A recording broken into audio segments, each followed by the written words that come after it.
हर हर महादेव। स्वागत है आप सभी शिव भक्तों का हमारे इस विशेष वीडियो में। आज हम गुरु प्रदोष व्रत की उस सबसे महान, दिव्य और चमत्कारी पौराणिक कथा के सफर पर चलेंगे जो आपके जीवन के हर अंधेरे को खत्म कर सौभाग्य का सूरज उगाने की ताकत रखती है। ये परिचय उस पावन समय का है जब खुद देवताओं के गुरु बृहस्पति जी भारी संकट में फंस गए थे और उन्हें अपनी पूरी आध्यात्मिक शक्ति खोने का डर सताने लगा था। सरल शब्दों में कहें तो ये कथा ज्ञान और भक्ति के उस अनोखे मिलन की दास्तां है जहां एक शिष्य की पुकार पर साक्षात महादेव विश्व गुरु बनकर प्रकट होते हैं। आज की इस वीडियो में हम जानेंगे कि कैसे गुरुवार के दिन पढ़ने वाला प्रदोष व्रत न केवल शत्रुओं का नाश करता है बल्कि इंसान की बुद्धि को इतना तेज कर देता है कि वो मिट्टी को भी छुए तो सोना बन जाए। चाहे आप अपनी नौकरी से परेशान हो, व्यापार में रुकावटें आ रही हों, बच्चों की पढ़ाई की चिंता हो या घर में क्लेश का माहौल रहता हो, ये कथा हर उस इंसान के लिए एक वरदान है जो शांति और सफलता की तलाश में है।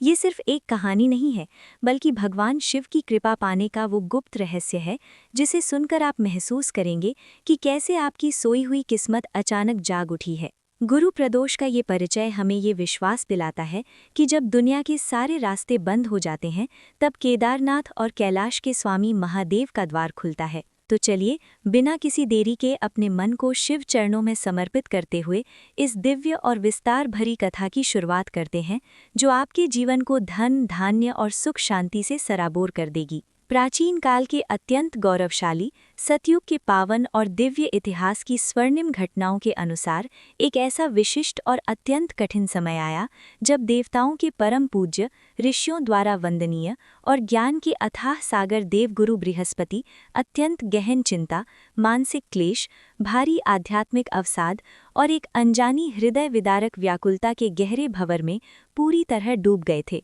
क्योंकि उस विशेष कालखंड में असुरों की तामसी शक्ति, उनके मायावी मायाजाल, छल कपट और अधर्म का प्रभाव संपूर्ण ब्रह्मांड की 10 दिशाओं में दिन प्रतिदिन अत्यंत प्रबल, हिंसक और पूरी तरह से अनियंत्रित होता जा रहा था, जिसके भयंकर और विनाशकारी परिणाम स्वरूप देवताओं का ओज, उनका सात्विक तेज, उनका दिव्य ईश्वरीय ऐश्वर्य तथा स्वर्गलोक का समस्त वैभव और शांति धीरे धीरे धूमिल होकर पूरी तरह क्षीण होने लगी थी। यहाँ तक कि स्वयं ज्ञान के अक्षय भंडार और बुद्धि के अधिष्ठाता देवगुरु बृहस्पति को भी अपने अंतर्मन की गहराई में ये स्पष्ट और कड़वा अनुभव होने लगा था कि उनकी आध्यात्मिक शक्ति, उनके वेद मंत्रों का प्रचंड बल, उनकी हजारों वर्षों की कठोर साधना से अर्जित तपोबल और उनकी सूक्ष्म विचार शक्ति भी असुरों की बढ़ती आसुरी शक्तियों और उनके गुरु शुक्राचार्य की कूटनीति के सामने अब बहुत छोटी और कम पड़ रही है, जिसके कारण वे स्वर्ग की रक्षा करने में,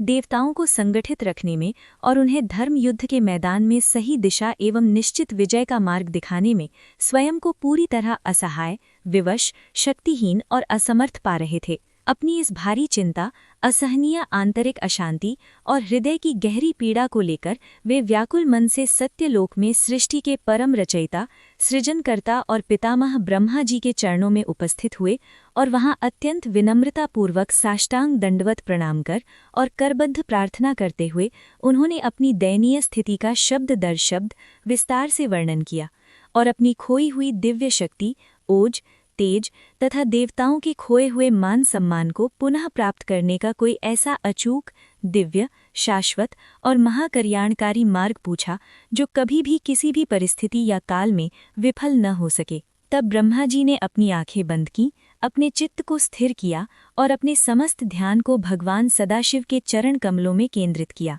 और देवगुरु को अत्यंत गूढ़, गोपनीय, वेदों में वर्णित और परम कल्याणकारी सत्य बताते हुए दिव्य वाणी में कहा कि हे देवगुरु, समस्त ब्रह्मांड के अनंत काल चक्र में त्रयोदशी तिथि और गुरुवार के दुर्लभ और अत्यंत पवित्र संयोग से बनने वाला ये गुरु प्रदोष का विशेष कालखंड साक्षात देवाधिदेव महादेव की असीम, निराकार, अजन्मा और परम कल्याणकारी कृपा प्राप्त करने का सबसे सरल, सुगम और अत्यंत प्रभावशाली एकमात्र द्वार है। क्योंकि इस विशेष तिथि पर भगवान शिव स्वयं विश्वगुरु का रूप धारण कर अपने भक्तों के हृदय से समस्त अज्ञान, भ्रम और अंधकार का समूल नाश करते हैं। ब्रह्मा जी की इस आज्ञा और पावन परामर्श को सर्वोच्च, अकाट्य और अंतिम सत्य मानकर देवगुरु बृहस्पति ने तत्काल हिमालय की उन हिमाच्छादित, दुर्गम, अत्यंत शीतल और पवित्र चोटियों की ओर प्रस्थान किया, जहां वायु के अतिरिक्त अन्य कोई भौतिक तत्व या जीव उपस्थित न था, और वहां उन्होंने पूर्णतः निराहार रहकर अपनी 10 इंद्रियों को पूरी तरह वश में करते हुए काम, क्रोध, लोभ, मोह का त्याग कर और केवल ब्रह्मांड की सूक्ष्म प्राणवायु का सेवन करते हुए भगवान आशुतोष, सर्वेश्वर, मृत्युंजय भगवान भोलेनाथ की घोर, अडिग, अविचल और महातपस्या का प्रारंभ कर दिया। कई युगों तक चली इस अत्यंत कठिन साधना, अटूट संकल्प और घोर तप के दिव्य प्रभाव से हिमालय का वो क्षेत्र भी तेजमय हो गया,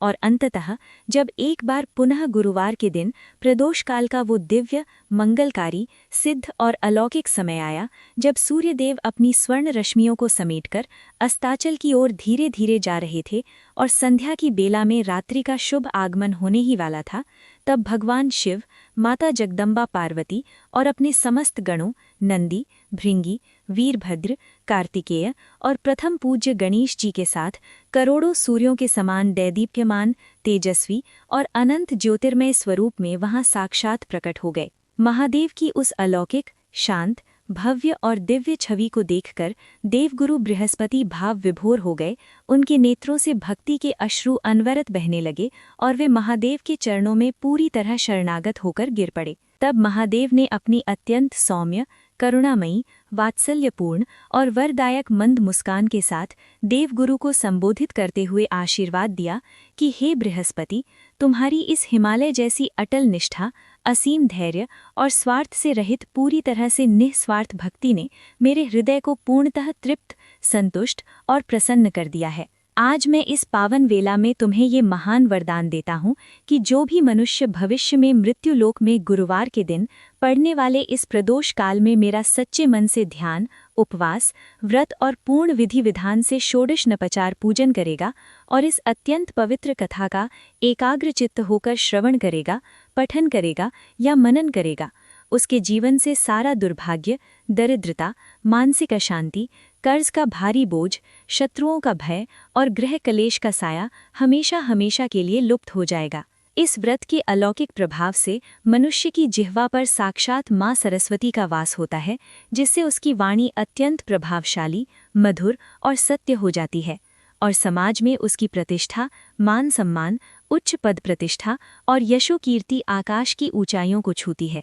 साथ ही भगवान भोलेनाथ की अहेतुकी और निराधार कृपा से परम निर्धन व्यक्ति को भी अक्षय धन, अचल संपत्ति और अटूट समृद्धि की प्राप्ति होती है। संतानहीन दाम्पत्यों को उनके कुल का गौरव बढ़ाने वाली अत्यंत उत्तम, आज्ञाकारी और तेजस्वी संतान का सुख प्राप्त होता है। अविवाहित कन्याओं को सुयोग्य, चरित्रवान, धनवान और मनोवांछित वर की प्राप्ति होती है और वर्षों से असाध्य रोगों, शारीरिक कष्टों और मानसिक व्याधियों से पीड़ित व्यक्ति को नया जीवन और पूर्ण आरोग्य का वरदान प्राप्त होता है। गुरु प्रदोष का ये अनुपम और दिव्य महात्म्य स्वयं देवाधिदेव महादेव द्वारा रचित और प्रतिपादित है, जो संसार के सभी मनुष्यों को उनके पिछले अनेक जन्मों के संचित कर्मों के बंधनों, ऋणों और घोर पापों से मुक्त कर अंततः मोक्ष की परम और दिव्य गति की ओर ले जाता है और व्यक्ति के संपूर्ण जीवन में ज्ञान, कर्म, वैराग्य और अनन्य शिव भक्ति का एक ऐसा अद्भुत,